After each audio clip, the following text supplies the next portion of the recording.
Oh, hello YouTube. Auto addicts.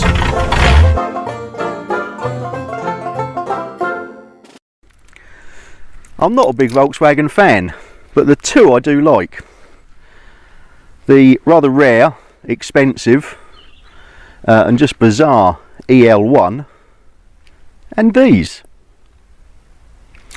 Welcome to the MK1 Volkswagen Scirocco.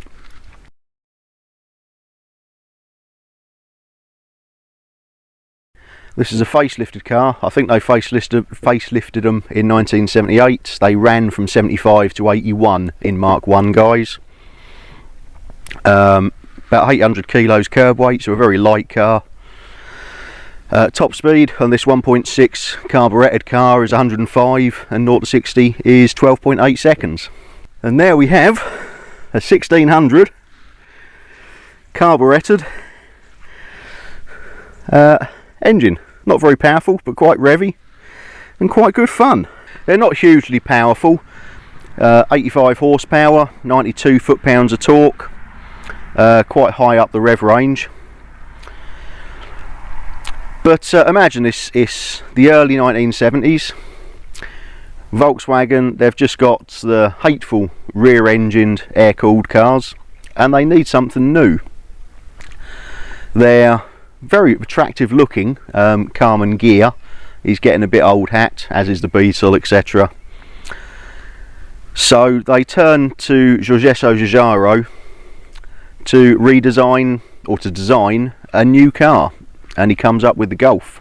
He also came up with this, a little two-door coupe. Volkswagen didn't build these. These were still built by Carmen, and they actually came out slightly before the Golf, mainly to prove some of the engineering and test components in these before the Golf came out, which would obviously sell higher. The MK1 Golf sold around 7 million units. These sold 500,000. To look round it, you can tell it's a facelifted one, mainly by these markers. The earlier ones had chrome bumpers, and these indicators were just at the front here. I think they're a great looking car. This, as you can see, has been slightly modified. It sits slightly lower than standard on these Lenso wheels, gold wheels, which look rather attractive, and the colour is a Mercedes colour. You'll see the original colour in a minute when we look in the boot. Let's do that now. So in the boot, it's a little button, little handle, lift up, and there we go. It's not a bad size for a little 70s coupe. That's the colour the car would have been originally. And obviously, like a lot of these cars, the seats do fold down to give you more luggage space. Nice little parcel shelf here.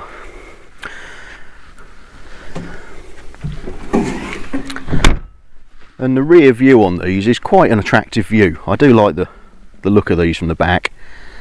Certainly more so than the Mark II that followed it. And obviously wiper and washers at the back, along with the good old Berry Retro Car Club logo. So let's have a look inside. Inside here, it's quite a snug fit.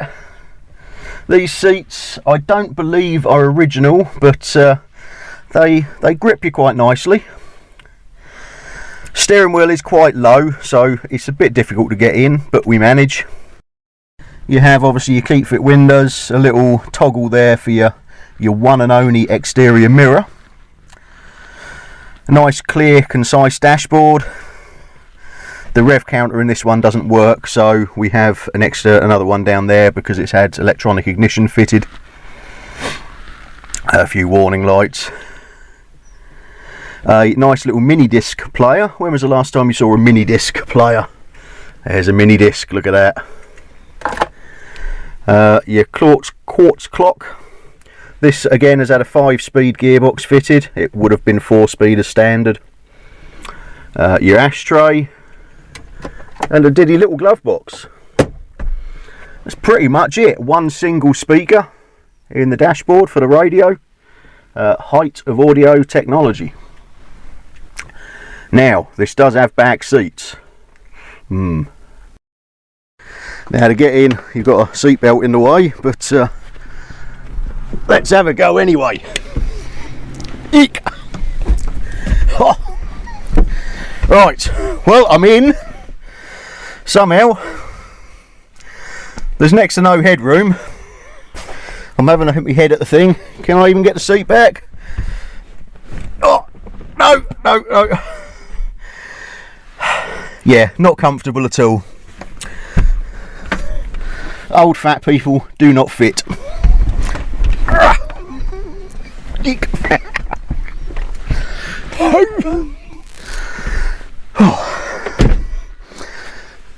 So let's take it for a drive.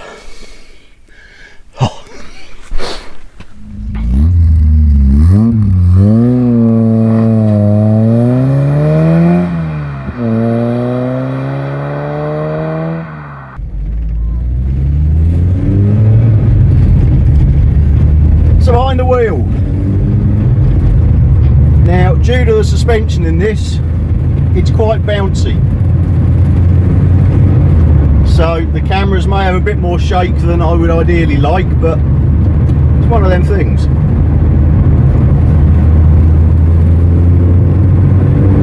It's a lovely revvy engine. It's not quick, obviously, but it is, with this lowered suspension, it's so much fun. It's so darty, so precise. The steering is lovely and communicative. Obviously it's not power assisted.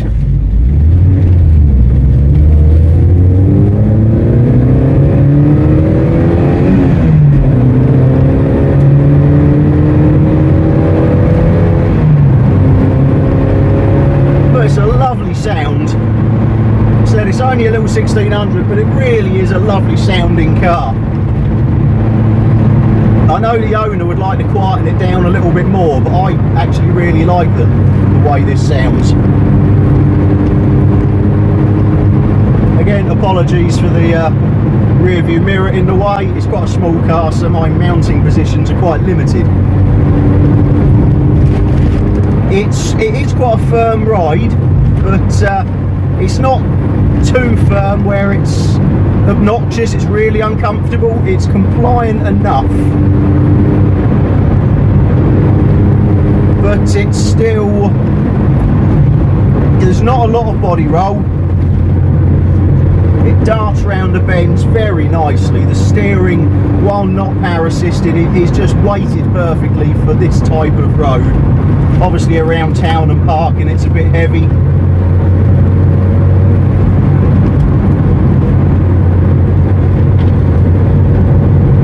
But it just glides round that bend lovely.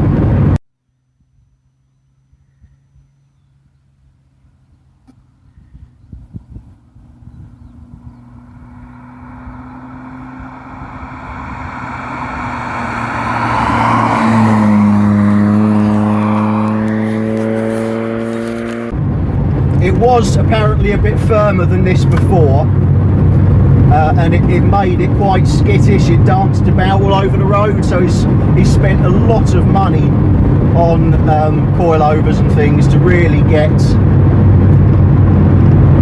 the ride just right, and it is, to my mind, it is perfect. For this type of vehicle, it is perfect. One thing I'm not keen on, and it is just a personal thing, is the pedals. The brake pedal just goes a little bit too far down for my liking in relation to the accelerator pedal, so I find it very difficult to heel and toe, to, you know, rev match, to blip the throttle on the down without lifting back off the brake pedal as I do it. It is just probably the way I heel and toe, but that's probably my only real criticism of this.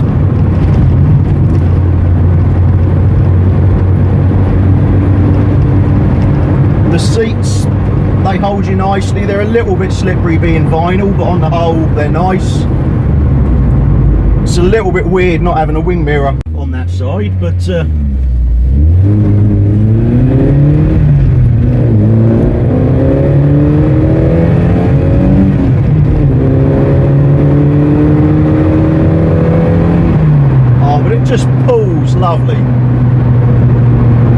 once you get much above 60, then it starts working hard. But just for bombing about the back roads, it's just heaven. This is wonderful. It's not necessarily a car you'd want to travel Europe in, but for bombing about the rural back roads, this is just phenomenal. I'm genuinely falling in love with this little car. Don't tell the owner that though.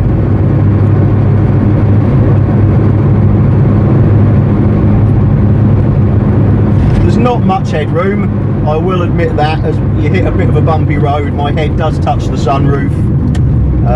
So without the sunroof giving a little bit extra there, I think, you know, I would be at the absolute limit of where you could drive this. Yeah, I have to say I am thoroughly enjoying driving this car. If I'm being totally critical, I could probably do with the seat having a little bit more backwards movement. I've already touched on the pedal issue. But cruising through here, 30 mile an hour, it's perfectly docile. It's, you know,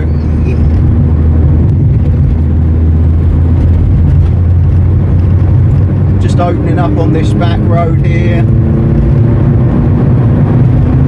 It's a very linear acceleration, very progressive. There is perhaps a slight flat spot between the two flaps opening. You've set first primary and secondary on the car, but barely noticeable.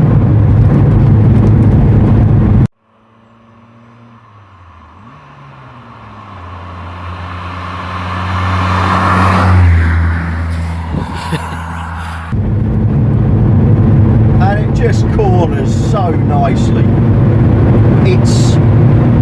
It's a vehicle that I remember fondly, not necessarily these particular cars. I've never driven a MK1 Scirocco before, but this type of car, very much like the ones I had in my youth, where they weren't quick, but you had to drive them. None of these driver aids, I said, you don't even have power steering.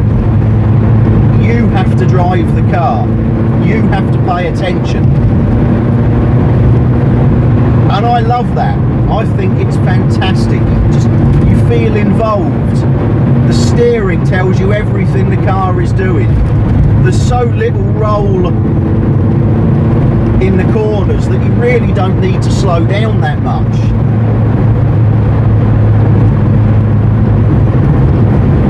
Until you have a push bike. So many bicyclists out today. So many bicyclists.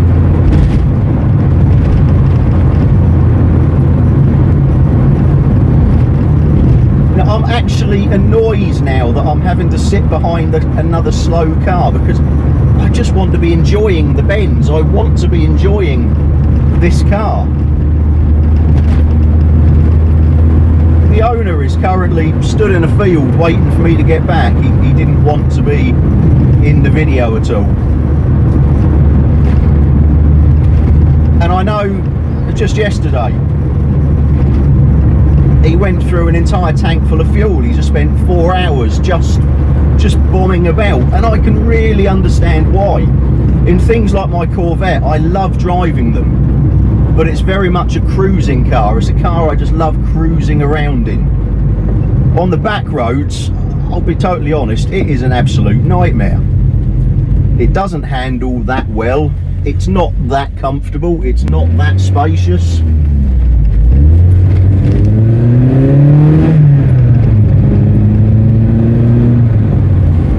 And it's, you know, left-hand drive, big wallowy, you know, it's not a back road car, but a cruising car, there is just nothing better. I adore that car for just cruising around town, just cruising down dual carriageways, the bigger B roads.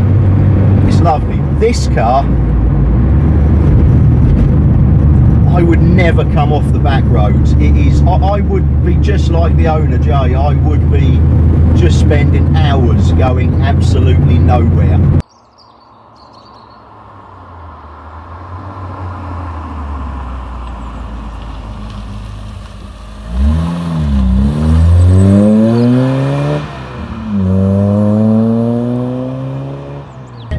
motorcyclists do it a lot. They get on a motorcycle and they just drive. They're not going anywhere. They just go for a drive, or a ride, I should say, on a motorbike. Motorists, car drivers, don't seem to do that much. They tend to only use their classics, you know, if they're going to a show, or they use it to go to see someone, you know, in nice weather, or go down the pub. Or this is a car very much like a motorcycle, where you can just get in it and you can just drive around for hours going absolutely nowhere and never get bored.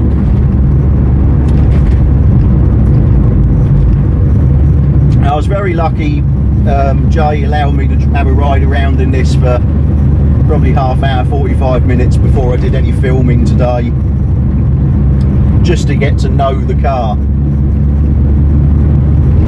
And I didn't get bored there. I've hopped in it now, and I really don't want to take the car back to him. I know he's stood in a field waiting for me.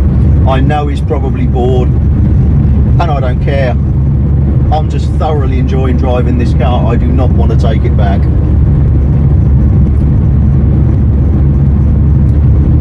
So, what can I say in conclusion about it? It's noisy. It's quite uncomfortable. There's not a lot of headroom. But it handles phenomenally. It sounds fantastic. It is just the ultimate B-road blaster. It's phenomenal. And around town and these lanes and stuff, everybody you see has to take a second look. You get so many thumbs up and things like that from people, that probably more so than I even get in the Corvette.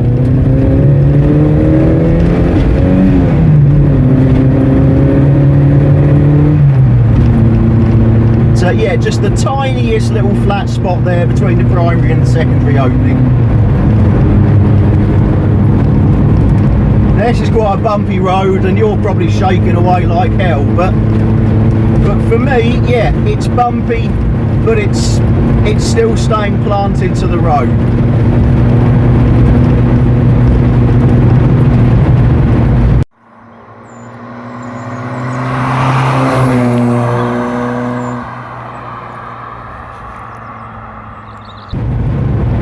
And more importantly, none of the corners are an issue.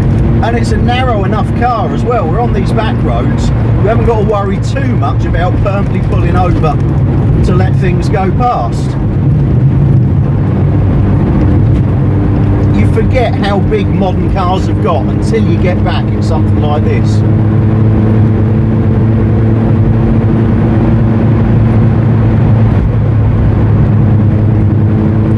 Really, all that remains to be said is, if anyone wants to buy me something for Christmas, one of these would be lovely. And yeah, I really need to get myself a nice little noisy,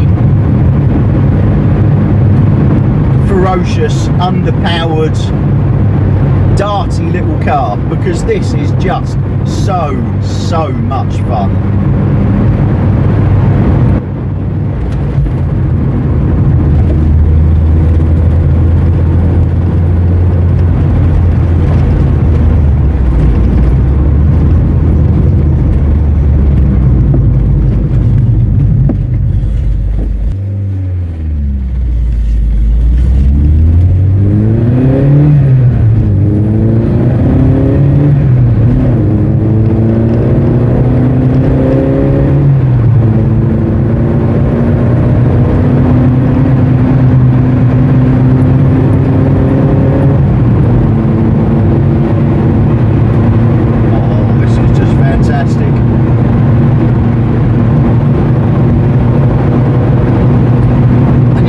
So much fun, but you're having this fun at legal speeds. Something you just can't do in a modern car.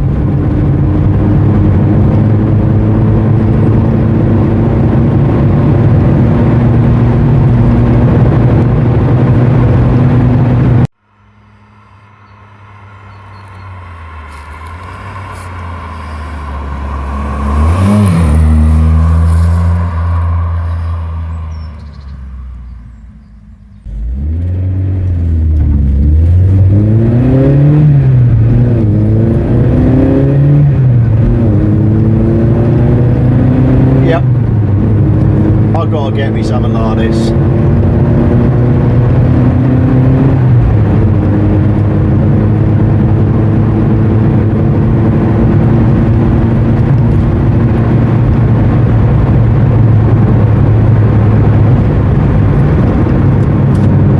Well, anyway, as usual, please like, subscribe,